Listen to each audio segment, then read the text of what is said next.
Day 7 of our trig identities unit, and today we are looking at double angle identities. So we're going to define and use double angle identities to evaluate trig expressions and solve proofs. Okay, so where does the name double angle identity come from? Well, the two identities we're going to look at today are sine 2 theta and cosine 2 theta. So that theta represents some unknown angle, and if we're multiplying that theta by 2, we're doubling the angle. Okay, so two identities here. Sine 2 theta is equal to 2 sine theta cosine theta, and cos 2 theta is equal to cos squared theta minus sine squared theta.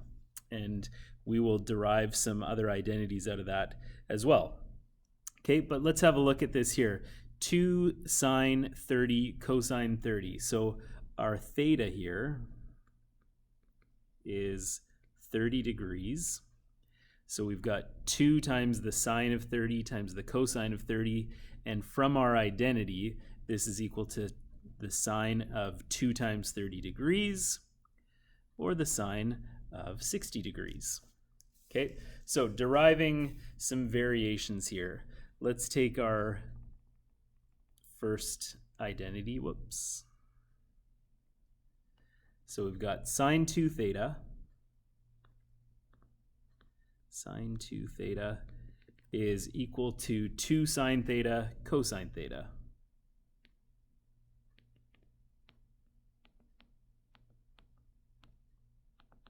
Okay, now what happens if we say divide both sides of the equation by 2? Divide that side by 2. Divide this side by 2. Now on the right hand side of the equation, that coefficient cancels out with our denominator. But on the left hand side, this is the sine of 2 times some angle theta divided by 2. Those 2's do not cancel each other out. So simplified here, we get sine 2 theta divided by 2 is equal to the sine of theta times the cosine of theta, and that's as far as we can go there. Okay, on the right hand side, we've got cos 2 theta, and by the way, you could add this here to your formula sheet. This is a new identity that we have derived, and you won't find it on your formula sheet. Okay, but moving on to deriving a few more, we've got the cosine of 2 theta is equal to cos squared theta minus sine squared theta. Now, from our Pythagorean identity, we could replace cos squared theta with 1 minus sine squared theta. Okay, so we've got cos 2 theta is equal to, and I'll do this replacement in red so that we can kind of see where it's coming from. So we've got 1 minus sine squared theta, and that's our replacement for cos squared theta, and then minus sine squared theta. Okay, and the two like terms there, the sine squared thetas, we can combine those. So we get cos 2 theta is equal to 1 minus 2 sine squared theta. This is a new identity. This one is on your formula sheet. No need to add it. Okay, and let's do one more here. So we've got cos 2 theta is equal to cos squared theta minus sine squared theta. And again, using our Pythagorean identity, we're going to replace this sine squared theta with 1 minus cos squared theta. And again, I'll do that in red so we can see it. So we've got cos 2 theta is equal to cos squared theta minus, and I'll do this replacement in red. So sine squared theta is equal to 1 minus cos squared theta.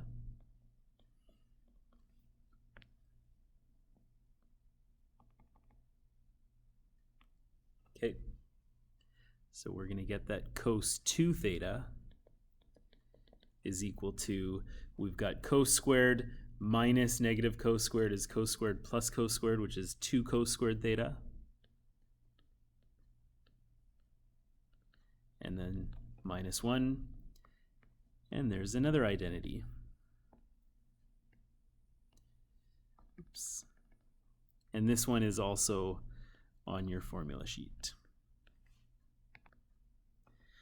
Okay, so let's practice working with some of these double angle identities. So we've got 2 times the sine of 4x times the cosine of 4x. Now our theta in this case is 4x. Our theta is 4x. And our identity, I'll do this in green. Our identity is that sine 2 theta is equal to 2 sine theta times cosine theta. And so we can just replace theta with 4x. Go back to blue here. So we've got the sine of 2 times theta, and in place of theta, I will use 4x, and we can multiply that out. 2 times 4x, we get 8x. So this is equal to the sine of 8x. Okay, next one. Here's our identity.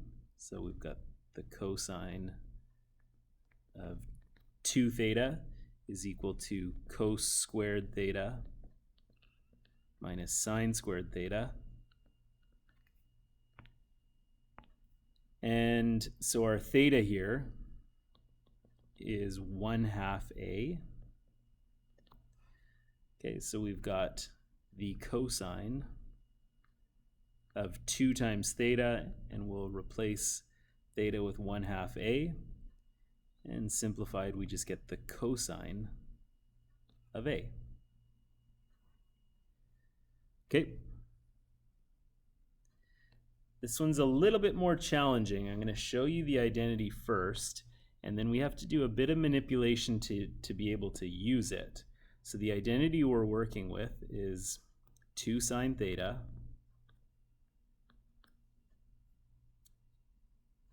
cosine theta is equal to sine 2 theta. Okay, now how do we manipulate the expression to be able to use that? Well, we are going to factor a 5 out. So if we rewrite this as 5 times 2 times the sine of 5 over 2x times the cosine of 5 over 2x. Okay, same thing. What's our theta here? Our theta is 5 over 2x. Okay, so we're going to get, we can't forget our GCF, we get 5 times the sine of 2 times theta, and we'll replace theta with 5 over 2x. And so our simplified expression, our simplified expression is 5 times the sine of 5x.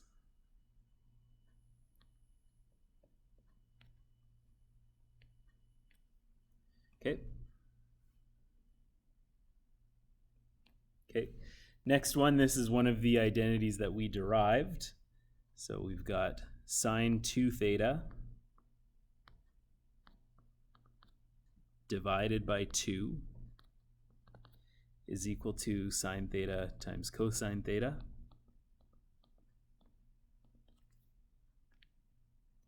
And so our theta in this case is 3x.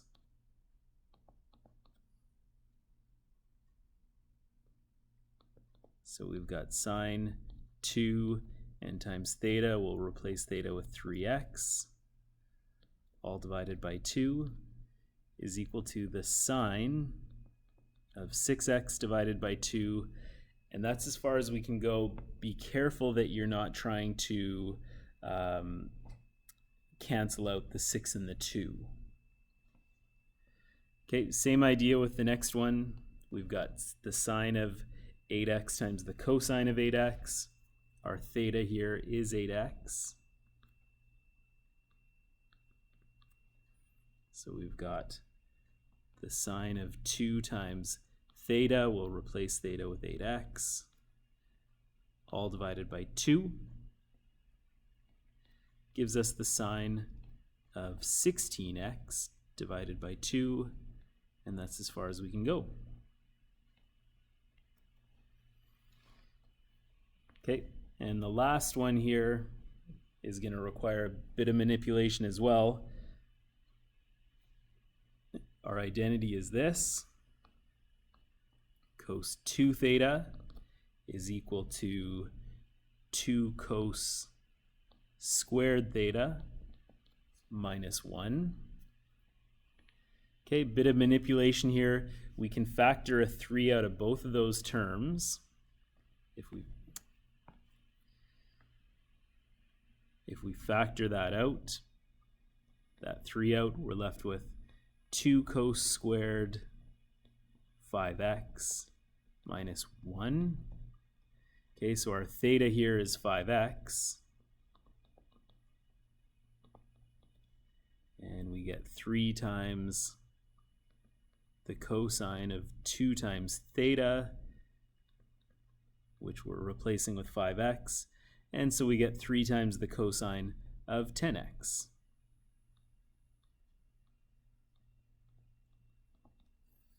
All right, flip the page. So solve algebraically for values of x between 0 and 2 pi. So we've got the sine of 2x plus the cosine of x is equal to 0. We want to be able to recognize that this is a double angle identity. And so we are going to replace that with 2 sine x times cosine x. And then we've got plus cos x is equal to 0. Okay, now what I notice is that those two terms have a cos x in common. Let's factor that out. That leaves us with a 2 sine x plus 1. Okay, we're going to create mini equations here.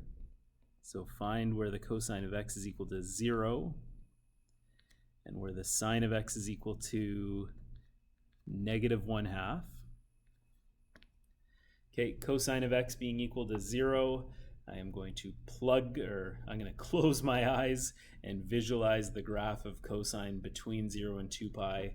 So it crosses 0 at pi over 2 and 3 pi over 2.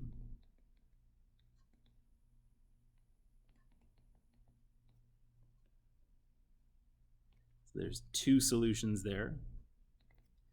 Now the sine of x is equal to negative 1/2. That's a negative sine ratio. Sine's positive in 1 and 2, therefore it's negative in 3 and 4. So we're looking for that angle and this angle. They will share the same reference angle. And I'm just going to jot down one of our special triangles here. 1, 2, square root of 3. Is there an angle from which the opposite side is 1? The hypotenuse is 2. That's this angle here, which is pi over 6 radians. That's our reference angle. And we will use that to find a theta 3 and a theta 4, or just the other 2 solutions. So we're going to have pi plus pi over 6 is 7 pi over 6. And 2 pi minus pi over 6 is 11 pi over 6.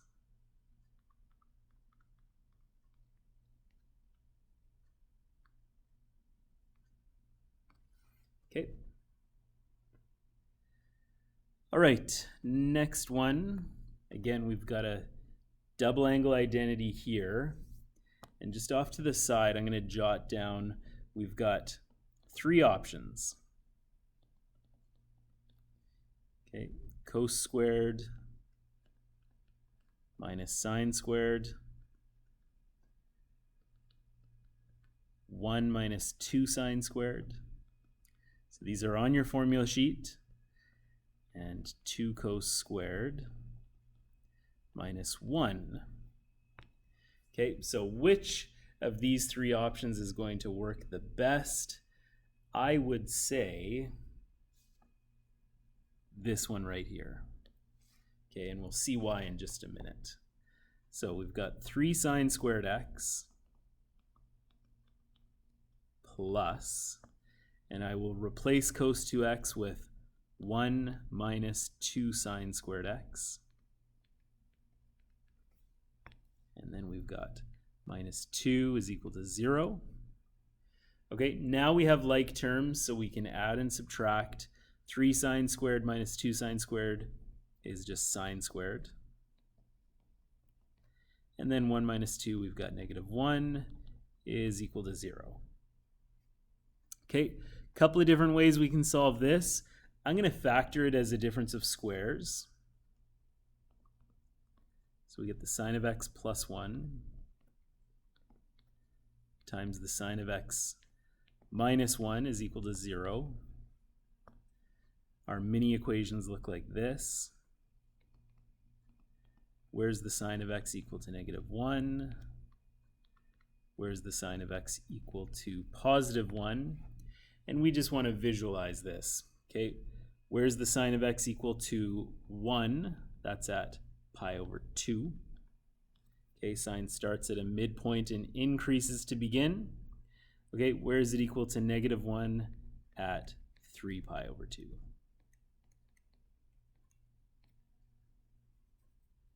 So those are our solutions.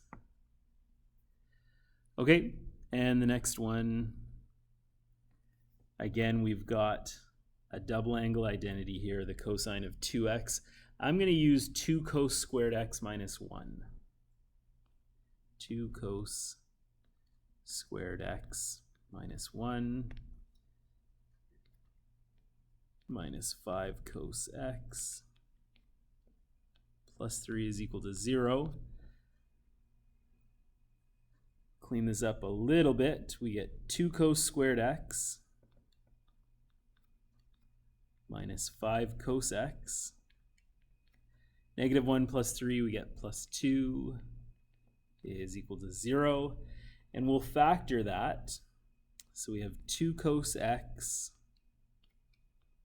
minus 1 and cos x minus 2 is equal to 0. Our mini equations, where's the cosine of x equal to 1/2? And where's the cosine of x equal to 2? Hopefully you look at that second one and you can immediately tell that there are no solutions here. Okay, but where's the cosine of x equal to 1/2? Well, that's a positive cosine ratio. Cosine's positive in 1 and 4. Special triangle here. Okay, where's the adjacent 1 and the hypotenuse 2? That's going to be at the angle pi over 3 radians, which is our reference angle. So one solution in quadrant 1 is pi over 3. And the second solution in quadrant 4 is going to be 2 pi minus pi over 3, which is going to give us 5 pi over 3. So there's our solutions. And flip the page, we get to spend a little bit of time doing some proofs. Okay, so prove the following identities. Now remember that one of the things we suggested, one of our guidelines, was work with the more complicated looking side. So I'm going to work with the left-hand side of this proof. And then another suggestion was convert everything into sines and cosines. Okay, so we've got 1 minus, and tan squared, I'm going to replace that with sine squared over cosine squared.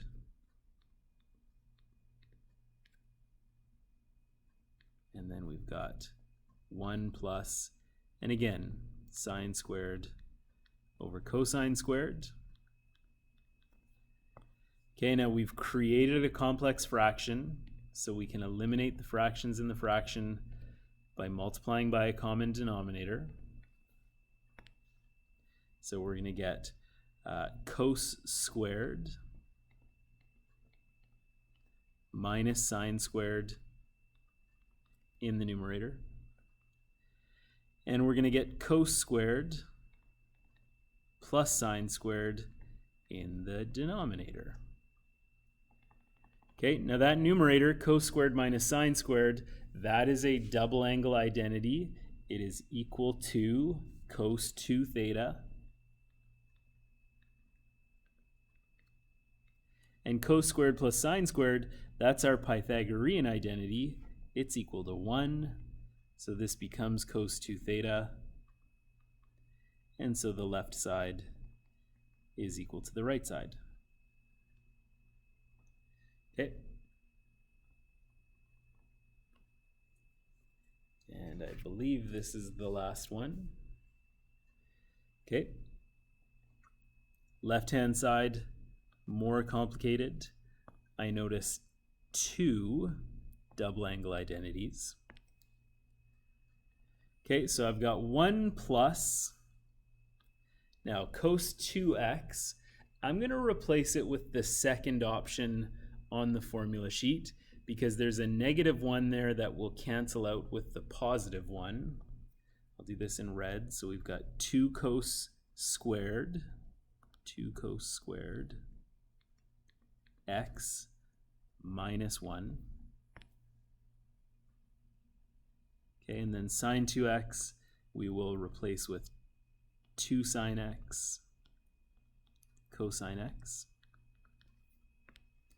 Okay, the 1 and the negative 1 cancel each other out, so we're left with 2 cos squared x.